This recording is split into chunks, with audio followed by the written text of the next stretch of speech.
Les parlementaires français ont commencé à examiner 2 propositions de loi concernant la fin de vie. L'une visant à renforcer les soins palliatifs, l'autre à légaliser l'aide à mourir pour les adultes atteints d'une maladie incurable en phase avancée ou terminale. La proposition autorise l'accès à une substance létale administrée par le patient lui-même ou par un professionnel, sous certaines conditions strictes, notamment la capacité du patient à exprimer clairement son souhait de mettre fin à sa vie. Écoutez Olivier Falorni, rapporteur du projet. Que veut dire vivre quand vivre n'est plus que souffrir sans espoir de guérison? Cette question, nous ne devons pas l'occulter. Au contraire, nous devons l'aborder avec respect et humilité.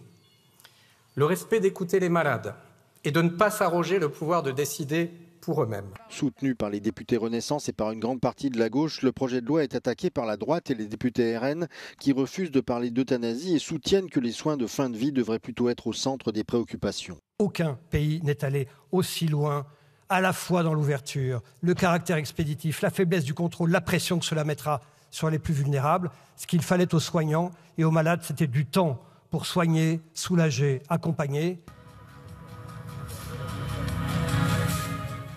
À l'extérieur de l'Assemblée, des opposants au projet de loi se sont rassemblés, habillés en soignants, accusant le gouvernement d'ignorer la crise des soins palliatifs en France.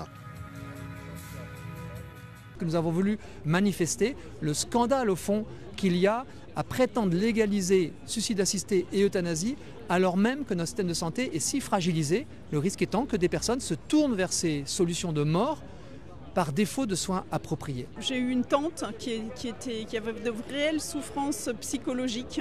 Elle n'arrivait plus à vivre toute seule, elle est allée dans l'EHPAD et il n'y avait personne. Le médecin généraliste venait une fois tous les 2 mois et il n'y avait personne pour soulager ses souffrances psychologiques. Du coup, elle a tenté de se suicider. Je ne veux pas d'une société où on abandonne ces personnes. Je voudrais vraiment que qu'un psychiatre puisse l'aider à sortir de son mal-être. Les députés voteront à la fin du mois de mai. Fait inhabituel, aucun parti n'a donné de consigne de vote, laissant chaque député libre de choisir selon ses convictions personnelles.